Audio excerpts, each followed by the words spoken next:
Boker Tov, Rabbi Eric Solomon, Beth Meyer Synagogue, Raleigh, North Carolina. Great to see everyone for a little morning Torah. So this week's Torah portion from the book of Leviticus, Vayikra, has Kiddushim. It's close to my heart because it was my bar mitzvah portion when I turned 13. And also my wife, Rabbi Jenny's also, just interestingly, shows our connection. It was her bat mitzvah portion, so it's close to our heart. And inside it has the holiness code. It's the most powerful verses and psukim about mitzvot ben adam lechavero, commandments about how we can relate one to the other, and treat each other. Don't place a stumbling block before the blind. Don't curse the deaf, and of course, love your neighbor as yourself, which is so powerful with the I am Adonai, which we'll get to in a second. Each word is so powerful. Love, not to say like, your, meaning your specific neighbor, not somebody else's neighbor. And neighbor. So all these pieces here, it sounds like love your neighbor, it's so inspirational, but it's challenging to love our actual neighbor, the one who we disagree with, the one that's in proximity to us, the one that we see a lot. It's the narcissism of small differences, even though we may have a lot in common. Things that we disagree about or find difficult or annoy us or spend time with or then radically disagree with. How do we love that person? And I always want to say, my take on this, because the whole Torah portion deals with mitzvot ben adam lechavero, between people, is that to love each other, not to say like, means we don't have to agree, don't even have to have similar personalities, don't have to always, enjoy each other's company. We don't have to necessarily want to get a beer together.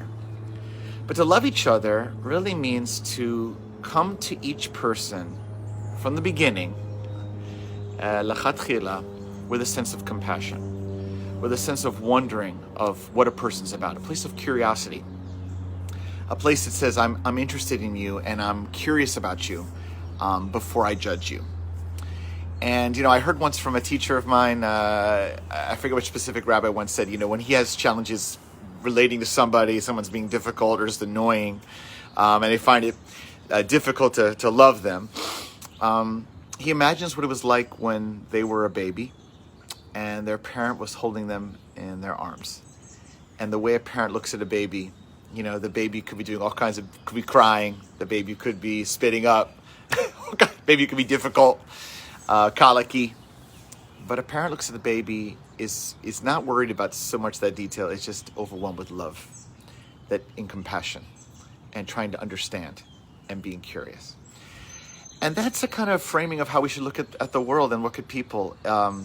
People have a story. They have a reason why they came to who they are. That doesn't excuse all behavior. It doesn't mean they can be rude or mean or criminal.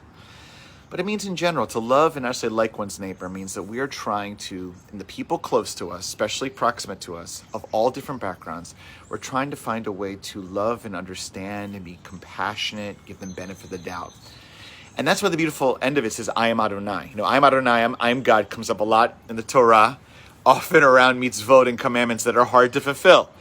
And usually it's like a punctuation mark. It's like, I know this is hard, I am Adonai, like do it no matter what. So that's one piece of why it says love your neighbor, I am Adonai. But another piece of it, I think, is that God is expressed and we can experience God when we have compassion and love for others, even when it's difficult, when we overcome our own challenge to really reach out and love someone and have compassion and understanding as best as we can for someone else. And in fact, ultimately, that's what we're asking of God. For those of us who have a relationship with God or pray to God, especially on the major holidays, is that we're seeking God to, even with our mistakes, even with our difficulties, even though we're not perfect, God, I'm asking you to love us too. Have compassion on us, have understanding, be curious about our challenges. And if we want that of God for each of us in our prayer, we should give that to others as well. That's what I am Adonai means. God, if we want something of God, we should also ask it of each other too. Love your neighbor. So easy to say, so hard to implement, including for me. Hopefully this Shabbat, go out and see if you can try to implement it. Loving through understanding. Doesn't mean you want to hang out all the time, but it means you look at people with benefit of the doubt, with love in your heart. Shabbat Shalom.